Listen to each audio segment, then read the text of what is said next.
Today we're going to observe Western civilization turning against its own builders. We're going to look at some of the forgotten episodes of martyrdom in the modern period. So join me for stories of tragedy and heroism today on the Catholic Church, Builder of Civilization.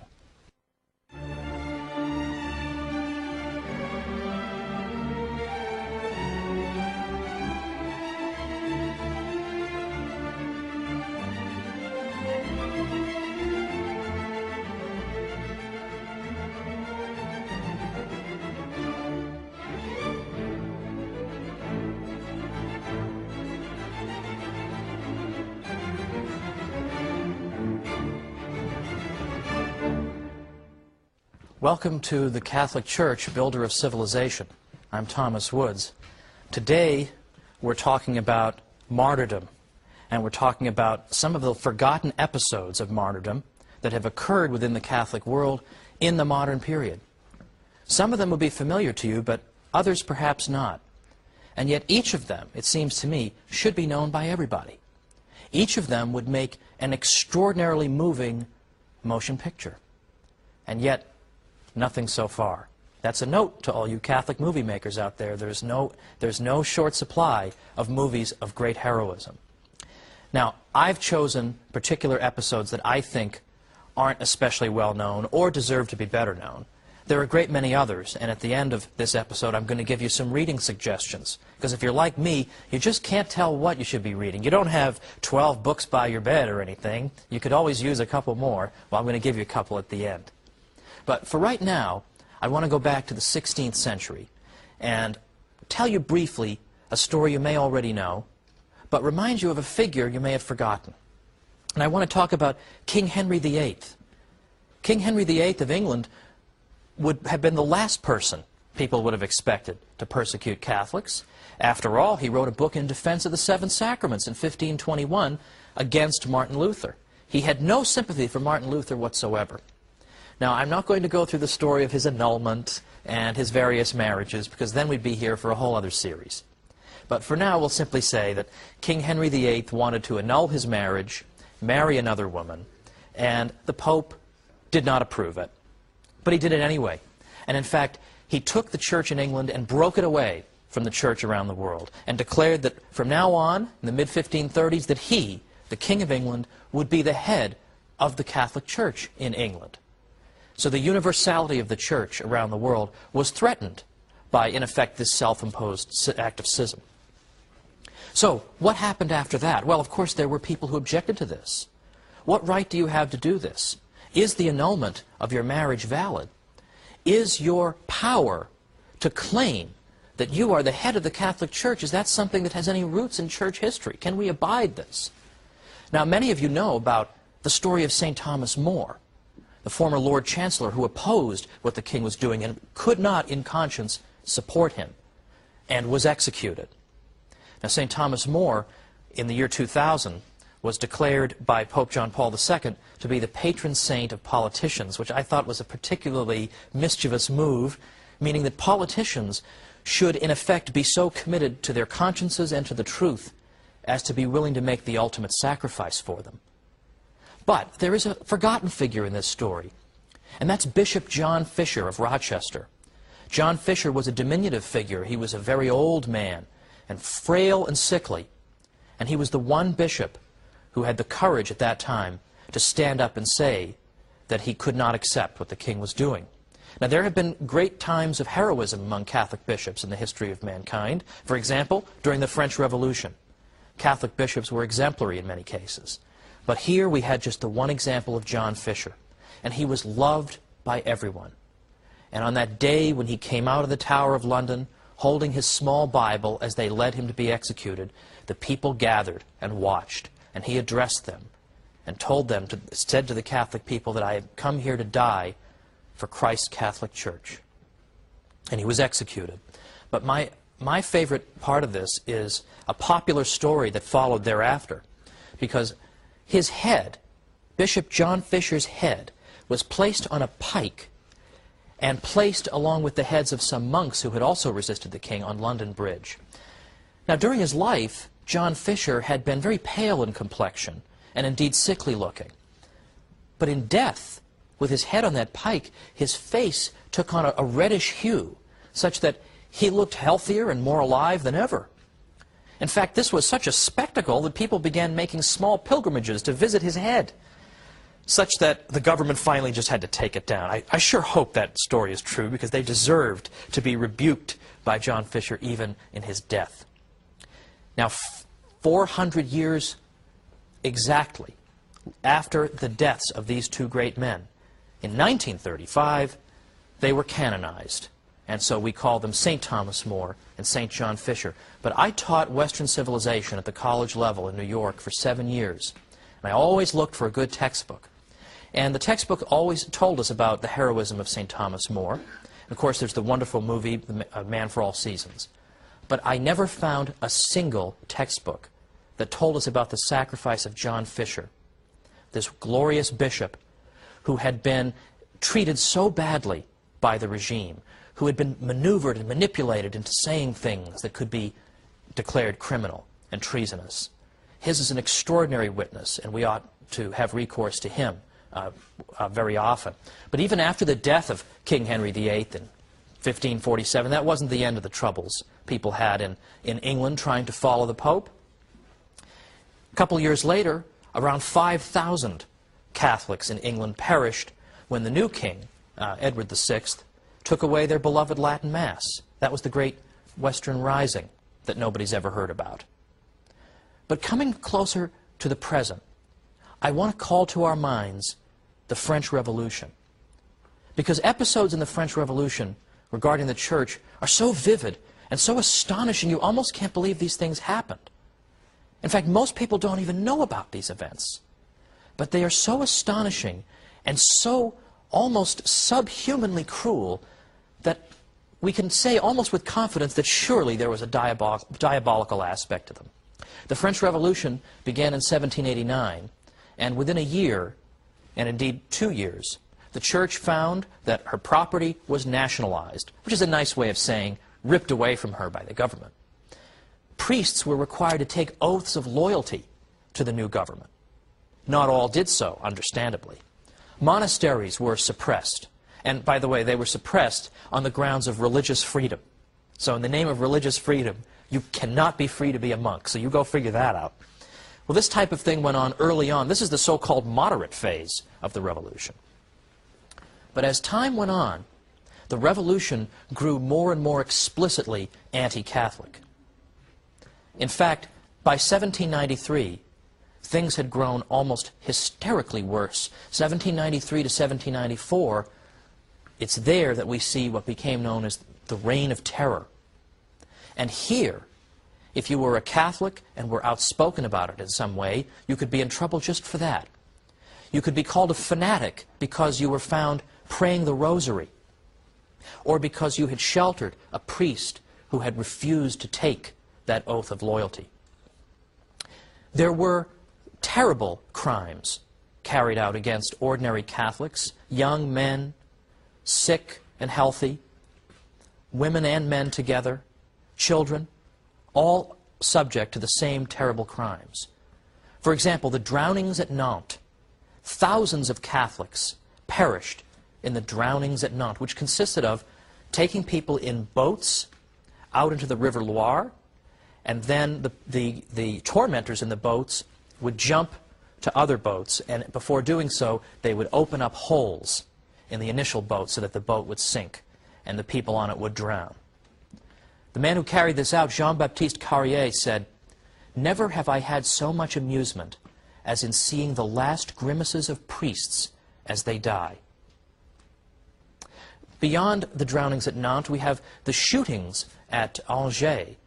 We have the martyrs who are called the martyrs of Avrillé, 100 of whom were beatified by Pope John Paul II, and many favors have been won through their intercession. But there, the martyrs of Avrillé were marched to some ditches that had been dug, and it was decided that the way to deal with these unruly Catholics was to line them up against the ditches and to shoot them all so that they would fall into the ditches and perish. Many females fall into the ditches and perish. Many female religious went to their deaths in this way, singing songs to the Lord as they did so, and forgiving their captors and tormentors. In the midst of all this, there was also the de-Christianization campaign. De-Christianization campaign in France. Now, what did that consist of?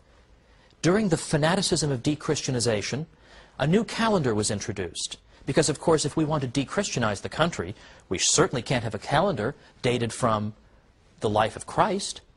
So instead, we're going to date our calendar from the year we killed our king. That'll be the year 1. And the week became 10 days long, not 7. So it became impossible for the Catholic people, after a time, to know what day was Sunday.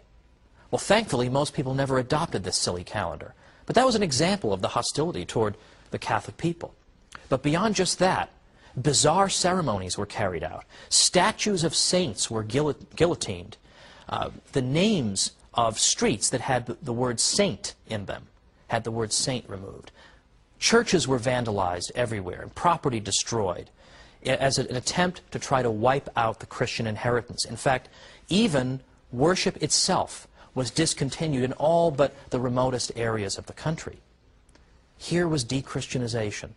In fact, even the priests who had taken the oath of loyalty to the regime were now told that was not enough. If you want to show that you are loyal to revolutionary France, you must abjure your ordination altogether. Many of them refused to do that. Thousands of them fled the country. 10,000 priests went to England alone. England, an anti-Catholic country at that time, welcomed them. And in fact, as some historians have said, like Michael Davies, in fact, what the result of that was that English people got to see Catholic priests for themselves. They no longer heard about Catholic priests just in caricature. They met these men for themselves and saw how heroic they were and what they were able to do. And it astonished them how great these men were. And this experience they had meeting all these Catholic priests went a long way in the 19th century toward lifting the restrictions against Catholicism in that country. But this is not even the worst of what happened to Catholics.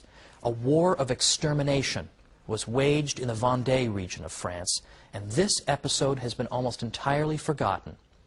It was not forgotten by Pope John Paul II, who visited the Vendée region, spoke about the Vendée region in a French visit in 1996.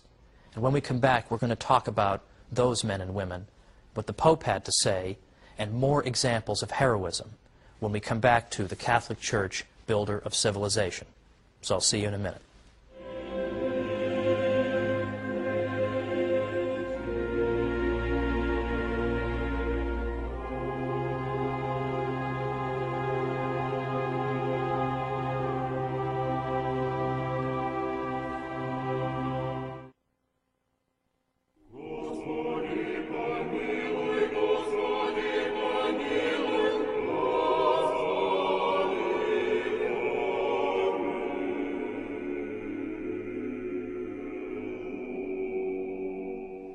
Welcome back to the Catholic Church, builder of civilization. I'm Thomas Woods. Today we've been talking about cases in which Western civilization, in effect, has turned against her own builders. And we've seen the suffering that Catholics have endured in a great many contexts. And I'm just giving the tip of the iceberg, I promise, of what has happened to Catholics over the centuries that nobody knows about. Now, we started off talking about the French Revolution, and I mentioned that the Vendée region of France was subject to a particularly vicious campaign during the Revolution. The Vendée was the area that was most resistant to the French revolutionaries. And orders were given to go into the Vendée and exterminate these people. Every single person who was moving should be killed. People should be bayoneted and hacked to bits. They were ordered to do that. But the people of Vendée stood up and resisted the best they could. And when Pope John Paul II was in France in 1996, he was there, incidentally, to observe the 1500th anniversary of the baptism of Clovis, who was the Frankish king who accepted Christian baptism and thus bestowed upon France the title of the eldest daughter of the Church. The Pope was there to commemorate that. But he spoke about the particular sacrifice of the people in the Vendée. And he said, "You who were born in the land of the Vendée are the heirs of men and women who were courageous enough to remain faithful to the Church of Jesus Christ at a time when her freedom and independence were threatened. In the numerous acts of witness that have come down to us, it is moving to see that the people of the Vendée remained attached to their parishes and their priests in spite of the cruelty of persecution. Now today, if you even say the word Vendée, with how many people will it ring bells? Essentially none. These are episodes that are in serious danger of being forgotten. No one has taught them in the first place. But if we have respect for all peoples, we need to know about the sufferings of all peoples. Now, I'd like to make particular mention of what happened to Catholics at the beginning of the Russian Revolution. Because, of course, most Russians, inasmuch as they were Christians, were in the Orthodox Church. So we sometimes forget about the fate of the Catholic Church because it was relatively not so numerous. But still, I'm interested in this episode because of how much it reveals about anti-Catholic persecution and modern atheistic governments. Now, we're talking about the late 19-teens into the early 1920s. These are the early years of the Bolshevik Revolution, when the communists have taken over and Lenin is in charge. Now, initially, what they did was they made it a crime to engage in religious education to anyone under 18. So you can't form the minds of the children. The communists will form the minds of the children. They also made it illegal to do a variety of things. They made it very difficult, if not impossible, for the church to own property. They established atheistic propaganda and encouraged and fostered atheistic propaganda all over the place. In fact, in some cases, churches were replaced with public restrooms as a way of showing, well, the greatest possible disdain to the Christian faith of the people. I have a friend who, round about the early 1980s, perhaps the late 1970s, was being taken on a guided tour of Russia. And the tour guide was giving the usual propaganda. Look at the religious freedom we encourage in Russia. Look at all of our churches. And my friend impertinently asked, oh, how many of them were built since 1917? Total silence, of course. He was never invited back, needless to say. That's an unaskable question. But early on, early 1920s, you start to see a campaign against the Catholic churches in which the regime is claiming we need to take the valuables out of these churches, anything that might be made out of precious metals, because Russia, in large part thanks to the stupidity of its government, was suffering from a devastating famine. And the claim was, we need to melt these sacred vessels down to sell them to make money to provide for famine relief. Well, clearly, this was an attempt to break the Catholic churches, to show who was in charge. They didn't actually need that money for famine relief, because the United States and other places were sending famine relief money to Russia. And we now know, now that the Soviet archives have been opened up, that the government was taking that food aid money and using it to buy machine guns from Germany. They didn't need the money for this purpose. And in fact, Pope Benedict XV, who was Pope from 1914 to 1922, even made an offer to the Russian government. He said, the Vatican will give you an amount of money equivalent to the value of those vessels if you just leave them alone. He never got an answer to that offer, which is all you need to know. And so, in effect, stormtroopers marched into churches and began vandalizing them. Most churches were vandalized. The only ones who weren't were ones where it was determined that there was nothing sufficiently of value there. Now, beyond this, we have cases of priests being executed or imprisoned just for doing normal priestly functions, providing religious education, or trying to prevent the stormtroopers from taking their vessels. One priest, for example, got down on his knees and begged his congregation to block and protect the tabernacle.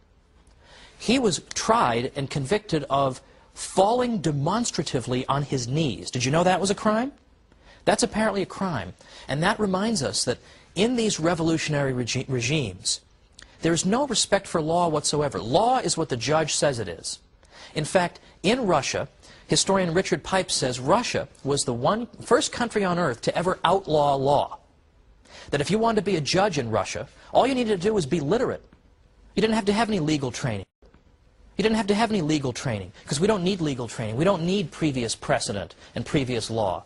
All we need is somebody with a good communist revolutionary conscience who knows how to mete out communist justice in one case after another. In fact, one government official said to the Russian leader Lenin, Our Commissariat of Justice really should be renamed the Commissariat of Social Extermination, shouldn't it? And Lenin said, yes, it should, but we can't say that. So that's how they come up with crimes like falling demonstratively on your knees. A revolutionary judge simply makes this stuff up as he goes along. So the first show trials in Russia were not under Stalin, when Stalin would take potential political rivals or fellow communists and put them on trial and accuse them of treachery and force them to engage in ridiculous and obviously absurd confessions. Those are sometimes thought of as the first show trials, where the job was to humiliate the accused before executing him. The first show trials were actually under Lenin, when priests were put on trial for having defended their property or having carried out the simplest and most benign of priestly functions. The job was to humiliate and break these people. And yet again, this is forgotten. This is beyond forgotten. What about Spain in the 20th century during the Spanish Civil War, 1936 to 1939? What happened there? In terms of Catholics, we have some of the most grotesque atrocities carried out by people. For example, one historian tells us, in Spain, which of course is one of Europe's most staunchly Catholic countries, large numbers of Catholics were just butchered solely for being Catholic. Unlike the martyrdoms in most parts of the world, whole sectors of the religious community were liquidated. At least 6,832 priests and religious were martyred, including 13 bishops. In the 20th century, probably no country witnessed so much bloodshed among its clergy. Another source, an incalculable number of laypersons were killed because of their religious associations, either as well-known churchgoers, members of fraternal and charitable religious organizations, or as the fathers, mothers, brothers, sisters, and friends of clerics. Some were killed because they professed their faith by wearing some outward symbol of belief, perhaps a religious medal or a scapular. Some were killed for acts of charity, for granting refuge to clerics attempting to escape this terrible fury. It is impossible to determine the number of these laypersons who were slain for their faith. And nor was the anti-clericalism limited to killing. Thousands of churches were burned, religious objects were profaned, nuns' tombs were opened, and the petrified mummies displayed to ridicule, and religious ceremonies were burlesqued. Indeed, practically any imaginable anti-clerical act was not only possible, but likely. And still another writer tells us, as they entered a village, that is, in effect, anti-Catholic stormtroopers, you may as well call them, their first object of attack was the church. There, the communists and their henchmen would round up the priests and religious, as well as anyone who protested, wreak all kinds of destruction and sacrilege, and then pour round after round of ammunition into the tabernacle of the parish church. Now, unfortunately, my friends, we could go on and on. We could talk about the sacrifices Catholics made under the terrible Nazi regime, about the thousands of priests interned at Dachau. We could talk about the sufferings in Mexico. There's so much we can talk about because there were sufferings all over the world in the 20th century. In Africa, all over the world, people perished because of their faith. Now, unfortunately, this is largely a forgotten story. The Black Book of Communism does tell a lot of the atrocities of the communists, and that is a very important thing because people, in effect, don't seem to care or have forgotten about these crimes. But that book doesn't really give us the information we might want about people who died specifically because they were Catholics and not just because they were anti-communist. So the book I would recommend is a book by Robert Royal, called Catholic Martyrs of the 20th Century. Catholic Martyrs of the 20th Century. And he gives a history of what happened in the 20th century around the world. And he says that in terms of people we can clearly identify as having specifically died for the faith, it's in the hundreds of thousands. We can't forget those people. And these are people who gave the same witness as those people in the early centuries who helped their own persecutors. These are people who, when they died, they forgave these people and they blessed them. That's why Tertullian said that the blood of the martyrs is the seed of Christians, because people are so moved by their testimony. Pope John Paul II quoted the words of Christ, "Blessed are you when they insult you and persecute you and utter all kinds of evil against you falsely on my account. Rejoice and be glad, for your reward is great in heaven." And the Pope said how well these words of Christ fit the countless witnesses to the faith in the last century, insulted and persecuted, but never broken by the power of evil. Where hatred seemed to corrupt the whole of life, leaving no escape from its logic, they proved that love is stronger than death. Within terrible systems of oppression which disfigured man, in places of pain, amid the hardest of privations, through senseless marches, exposed to cold and hunger, tortured, suffering in so many ways, they loudly proclaimed their loyalty to Christ crucified and risen. Countless numbers refused to yield to the cult of the false gods of the 20th century and were sacrificed by communism, Nazism, by the idolatry of state or race. Many others fell in the course of ethnic or tribal wars because they had rejected a way of thinking foreign to the gospel of Christ. Some went to their death because, like the Good Shepherd, they decided to remain with their people despite intimidation. On every continent and throughout the entire 20th century, there have been those who preferred to die rather than betray the mission which was theirs. And they did so in the spirit of Christ. But their stories have been forgotten. We need to remember them because these stories can inspire, and they in fact can move people to conversion. Well, next time we're going to wrap up our series and look at what the Church has done for the West and how we can tell more people about it. So join me next time. Thanks.